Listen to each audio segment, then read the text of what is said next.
तो देखिए अब इजराइल की तरफ से क्या कहा जा रहा है, नेतन्याहू क्या ऐलान कर रहे हैं, कैसे अरब में एटमी संग्राम छिड़ने के आसार है। ये देखिए नेतन्याहू की 2 दिन 2 धमकियां सामने आई हैं।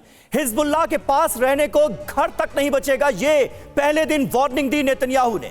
दूसरे दिन कह रहे हैं हिजबुल्लाह को कल्पना से परे झटके देंगे, यानी ऐसे हमले किए जाएंगे जिनके बारे में हिजबुल्लाह ने सोचा भी नहीं होगा। अब इसके मायने आप समझिए, हिजबुल्लाह के खात्मे तक ये हमले जारी रहेंगे, यानी बहुत बड़ा प्रण लिया है बेंजामिन नेतन्याहू ने। ये बात जो बयान है उसको समझा जा सकता है हिजबुल्लाह के समर्थकों पर भी चोट होगी, यानी जो भी हिजबुल्लाह के साथ आएगा उसके खिलाफ वही एक्शन होगा। हिजबुल्लाह के आखिरी कमांडर के खात्मे तक यह अटैक जारी रहेगा। संजय भारद्वाज सर, सवाल मेरा आपसे है, क्या ये इतना आसान होने वाला है जो बयान बेंजामिन नेतन्याहू दे रहे हैं? क्योंकि अकेला हिजबुल्लाह युद्ध नहीं लड़ रहा, बल्कि हम देख रहे हैं इराक से हमले हो रहे हैं, हम देख रहे हैं लाल सागर से हूती विद्रोही हमले कर रहे हैं, ईरान साथ में खड़ा हुआ है, सीरिया भी साथ में खड़ा हुआ है। करुणा, बिल्कुल दो तीन बातें मैं आपके माध्यम से कहना चाहूँगा। देखिए, पहली बात कि 1982 से इजराइल कंक्लूजन की लड़ाई लड़ रहा है कि हम सबको ख़त्म कर देंगे, लेकिन कुछ ख़त्म नहीं हुआ। इसमें गेम क्या है, इस गेम को समझने की ज़रूरत है कि जो हम वॉयलेंट नॉन स्टेट एक्टर्स की बात कर रहे हैं, हूती, हिजबुल्लाह, इराकी विद्रोही, ये एक्चुअली कहने को वॉयलेंट नॉन स्टेट एक्टर्स है, लेकिन इनका जो बिहेवियर है वो स्टेट की तरह बिहेव कर रहा है। कि जैसे कि लेबनान की तरफ से हिजबुल्लाह लड़ रहा है, हम फिलिस्तीन की तरफ से हमास लड़ रहा है, यमन की तरफ से हूती लड़ रहा है। तो एक तो ये बात ध्यान रखना चाहिए कि स्टेट को आगे एक तरीके से इनको स्टेट का मुखौटा बनाने की प्रयास किया जा रहा है। दूसरा इसका पहलू है कि इजराइल और वेस्ट क्या देख रहा है। इजराइल और वेस्ट देख रहा है कि इनका खात्मा करके ईरान को अलग थलग एक आइसोलेशन मिडिल ईस्ट में रख कर देना है। आइसोलेशन जब हो जाएगा तो बेसिकली, क्योंकि एनिमी, आप ये देखिए सऊदी अरबिया, यूएई सब एनिमी समझते हैं ईरान को, ईरान आइसोलिस्ट हो जाएगा तो इनके लिए जो वेस्ट है उसके लिए ईरान को जो न्यूक्लियर इश्यूज हैं, बाकी इश्यूज हैं, उनको ख़त्म करने का। आप बड़ा मज़ेदार बात देखिए कि यूरोप साइलेंट है इस इशू पे, यूरोप का कोई रिएक्शन नहीं आता जैसा कि यूक्रेन और रशिया वॉर पे आता है। क्यों नहीं आ रहा? क्योंकि उनको भी एक तरीके से इस्लामोफोबिया दिखाया गया है कि Iran, Houthi, Hezbollah, Hamas, Iraqi विद्रोही सब मिलके एक तरीके से एक थ्रेट है, आज इजराइल को है, कल पूरे यूरोप को है। तो ये जो बड़ा गेम चल रहा है इसमें चीन एक्टर बनता है। चीन कैसे एक्टर बनता है कि वो ईरान के माध्यम से मिडिल ईस्ट में दखल देना चाह रहा है, कई सालों से प्रयास कर रहा है, पॉलिटिकली भी और मिलिट्रीली भी। वहीं पर अमेरिका सीज फायर की बात कर रहा है, डेमोक्रेसी है, सबको पता है ह्यूमैनिटेरियन क्राइसिस हो रहा है, जेनोसाइड हो रहा है, रिफ्यूजी हो रहे हैं, ह्यूमन राइट वायलेशन हो रहा है, लेकिन युद्ध चल रहा है क्योंकि इजराइल जो है एक लड़ाका स्टेट है, शुरू से ही लड़ाका स्टेट है और अपने वजूद और अपने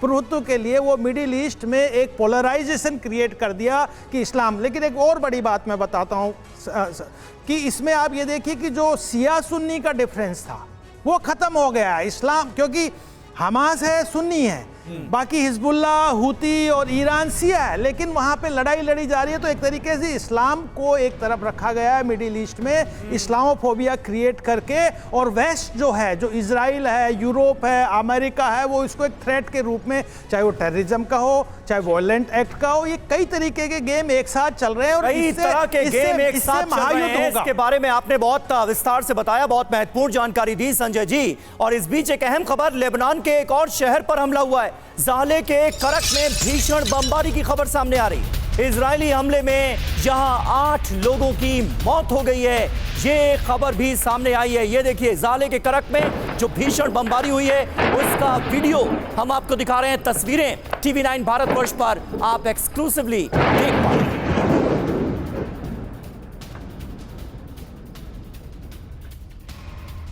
इजराइल लेबनान जंग पर जो बाइडेन का बड़ा दावा, नेतन्याहू की हरी झंडी के बाद बड़ी जंग की आशंका है। नेतन्याहू की शर्त पूरी होने तक भीषण हमले होंगे, इजरायली नागरिकों की घर वापसी तक के हमले होंगे। युद्ध रोकने के लिए कूटनीतिक कोशिशें भी जारी हैं।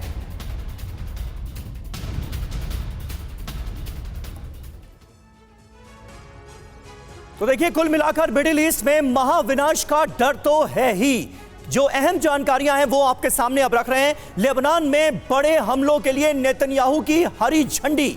जो बाइडेन अमेरिका के राष्ट्रपति साफ तौर पर यह कहते नजर आ रहे हैं, इजरायली हमलों से मिडिल ईस्ट में बड़ी जंग की आशंका है। मिडिल ईस्ट में हालात और खराब हो सकते हैं, ये उनका आकलन है। युद्ध रोकने के लिए कूटनीतिक कोशिशें जारी रहेंगी।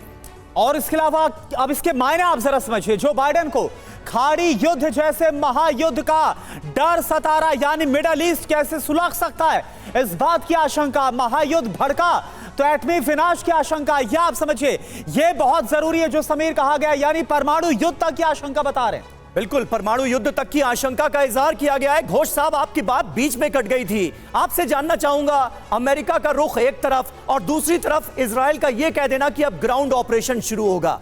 आप जो कुछ कह रहे थे उसके मुताबिक हम क्या ये माने कि आपको नहीं लगता कि गाजा जैसी स्थिति लेबनान की हो सकती है? गाजा में जो ऑपरेशन हुआ वो इजराइल लेबनान में भी अंजाम दे सकता है, ये आपको नहीं लगता? जी हाँ, ये एकदम ऐसा ही हो सकता है कि गाजा जैसे स्थिति लेबनान में होगा, क्योंकि आप देख सकते हैं कि ईरान ने हिजबुल्लाह को कुछ 2 लाख मिसाइल्स दिए हैं। अभी जो मिसाइल मोसाद के हेडक्वार्टर के ऊपर उन्होंने छोड़ा उसको तो नष्ट कर दिया, लेकिन और एक हेडक्वार्टर के ऊपर छोड़ा जो मीडिया में नहीं आया, वह है यूनिट 8200, जिसने ये पेजर के वो किए थे, वो साइबर अटैक उसमें भी किया था, लेकिन वो भी नष्ट कर दिया। तो एकदम ये गाजा जैसे स्थिति हो सकता है जिसमें ये चलेगा ये युद्ध और छुटपुट होते रहेंगे। 15 देशों ने अभी तक दोनों तरफ को कहा है कि आप एस्केलेट मत कीजिए।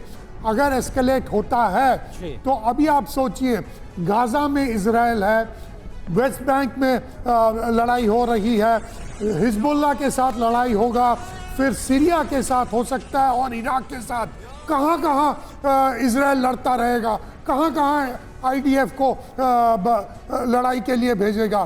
तो ये बड़े सोच की बात है जो अमेरिका कह रहा है कि प्लीज इसको मत बढ़ाइए, क्योंकि ये महायुद्ध हो सकता है मेरे ख्याल में। लेकिन अमेरिका की बातों पर क्या भरोसा किया जा सकता है? अमेरिका बार बार ये कह रहा है कि हम शांति के पक्षधर हैं, इजराइल का साथ दे रहा है, इजराइल लेबनान पर भीषण हमले अंजाम दे रहा है। ऐसे में एक और अहम खबर आ रही है, इजराइल लेबनान में 21 दिन के युद्ध विराम का प्रस्ताव सामने आ रहा है। अमेरिका और यूरोपीय यूनियन ने यह प्रस्ताव रखा है, 21 दिनों के लिए दोनों पक्ष हमले रोकेंगे। हिजबुल्लाह की ओर से लेबनान करेगा हस्ताक्षर। अगर प्रस्ताव नाकाम हुआ तो लेबनान में इजराइल जमीनी हमले शुरू कर देगा, ग्राउंड ऑपरेशन फिर शुरू हो जाएगा। मनीष, ये तो बहुत बड़ा डेवलपमेंट है। 21 दिन के लिए युद्ध रोकने की बात की जा रही है, क्या इसको अमल में लाया जा सकता है? बात आगे बढ़ रही है क्या? देखिए, अमेरिका की एकमात्र चिंता है कि किसी भी तरह से इजराइल और हिजबुल्लाह के बीच की जो जंग है वो अरब में महायुद्ध के तौर पर तब्दील ना हो जाए, और इसीलिए डिप्लोमेटिक प्रयास चल रहे हैं लगातार। अमेरिका और यूरोपीय यूनियन कई दूसरे पार्टनर कंट्री के जरिए ईरान से, लेबनान से, हिजबुल्लाह के स्टेक होल्डर से बातचीत कर रहा है, और इन सबको मिलाकर एक प्रस्ताव लेकर सामने आए हैं, जिसके तहत तय हुआ है कि 21 दिन के लिए दोनों पक्ष एक दूसरे पर गोलीबारी बंद करे, कोई रॉकेट से हमला नहीं करेगा, कोई एयर स्ट्राइक नहीं करेगा, और इस बीच मौका दिया जाए कि नॉर्थ इजराइल के जो करीब 1 लाख लोग विस्थापित हो गए हैं वो अपने घर को लौट सके। साउथ लेबनान में जो करीब 5 लाख लोग अपने घरों को छोड़कर जा चुके हैं वो अब वापस अपने घर को लौट के आए। और इस बीच इस एग्रीमेंट पर साइन करने की जिम्मेदारी है हिजबुल्लाह की तरफ से लेबनान की, और लेबनान की जिम्मेदारी होगी कि वो हिजबुल्लाह को इन तमाम बातों के लिए तैयार करें। अब ये आखिरी कोशिश है, कितना कामयाब होंगे ये देखने वाली बात होगी, क्योंकि इस तरह की तमाम कोशिशें इजराइल हमास के जंग के दरमियान हमने देखा था, लेकिन वो सफल नहीं हो पाए। आज भी 100 के करीब बंधक अभी भी मौजूद हैं। इजराइल और हमास के बीच में युद्ध विराम नहीं हो पाया, लेकिन यहां पर मामला थोड़ा बड़ा है। अगर नहीं रोका गया तो फिर बड़ी तबाही होगी। ये बहुत अहम खबर आपने मनीष दी है, ये बहुत बड़ी खबर है। इजराइल लेबनान युद्ध के मद्देनजर ये सबसे बड़ी खबर मनीष झा हमें दे रहे हैं।